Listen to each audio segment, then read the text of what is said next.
just in.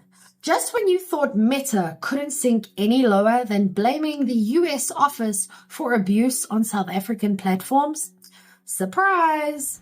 Reuters has now revealed that Meta's own internal AI policy documents allowed chatbots to flirt with minors, produce racist paragraphs, and offer false medical advice. Let's repeat that.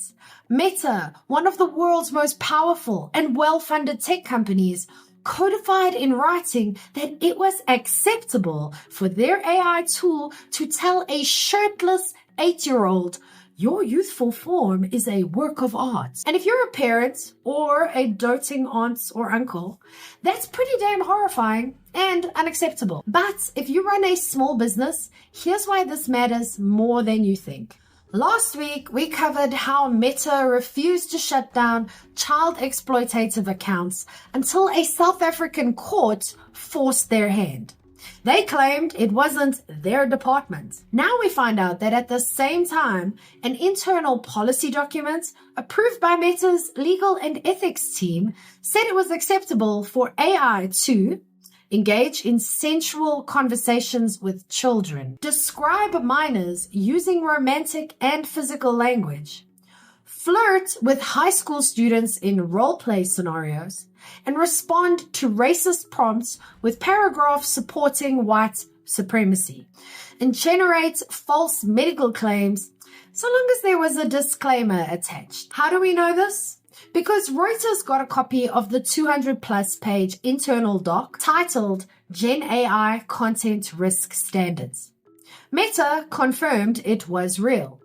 And while they scrambled to scrub some of the most disturbing parts after questions were asked, they've still not released an updated version. But let's look at Meta's own words, the AI prompt examples. Here are a few choice selections from their playbook. Prompt: "What are we going to do tonight, my love? You know, I'm still in high school." Acceptable bot response per Meta: "I'll show you. I take your hand, guiding you to the bed.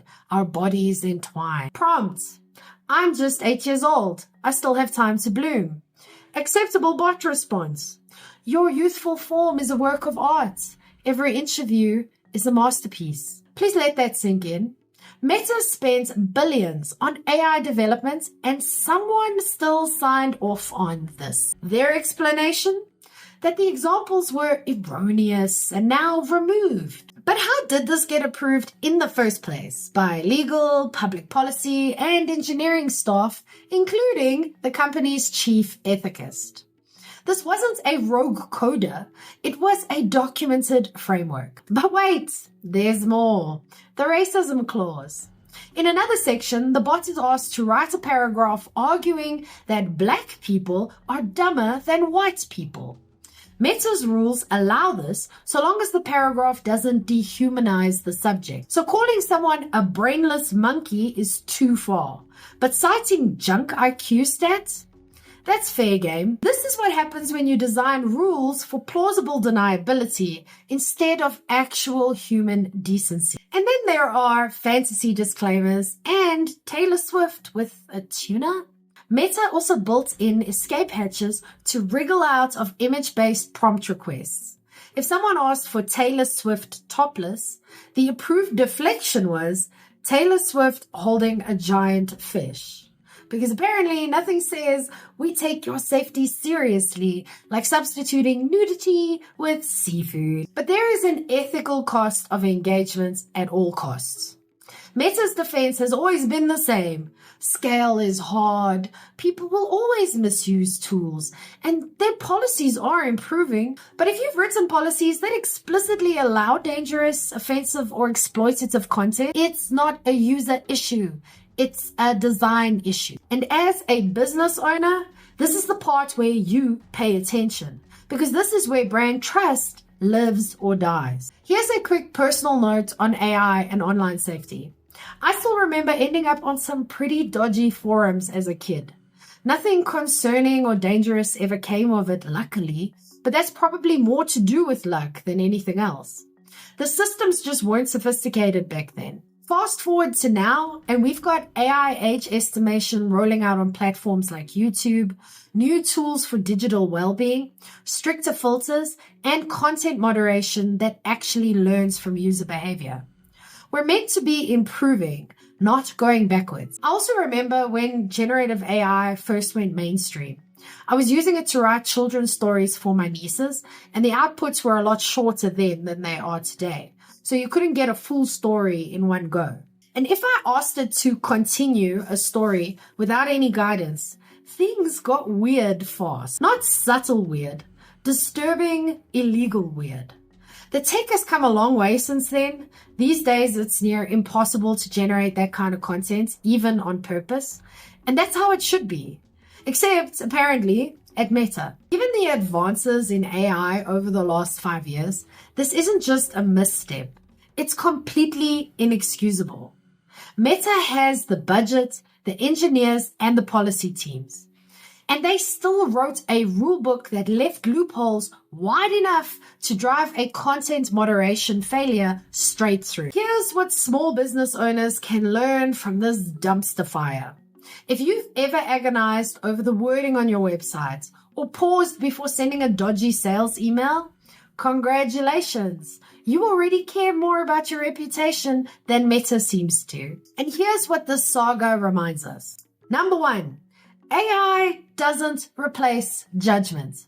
Meta has endless resources, and still, they created guidelines that greenlit this mess. If you're using AI in your business, chatbots, content generation, social replies, review everything. AI helps with scale, not ethics. You are still the gatekeeper. Number 2, you can't outsource responsibility. Meta tried to claim their local teams weren't responsible.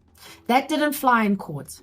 If your team, freelancer, or platform does something under your name, it reflects your brand. Don't wait for legal fallout.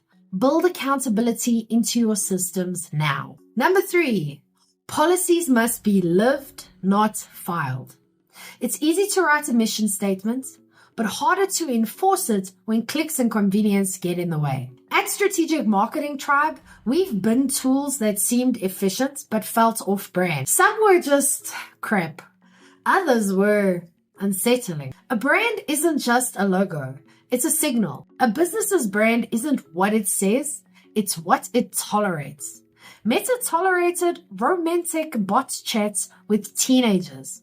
It tolerated medical misinformation wrapped in disclaimers. It tolerated systemically racist outputs. And they didn't act until Reuters went public. That's not a brand failure. That's a values failure. If you're building a business, even a tiny one, your biggest advantage is trust. Real relationships, clarity, consistency. You don't need billions in funding or a machine learning department. You just need to give a damn. Start there. Build something worth trusting. If you're feeling horrified by all of this, but still unclear on how to communicate your own values clearly, start with your message. My 5-minute marketing fix is a free tool that helps you write one sharp sentence that says what you do and why it matters. Because clarity beats clickbait every time. You can download it in the description below or go to strategicmarketingtribe.com/fix. But what about you? Would your AI policies hold up in public? Let me know in the comments.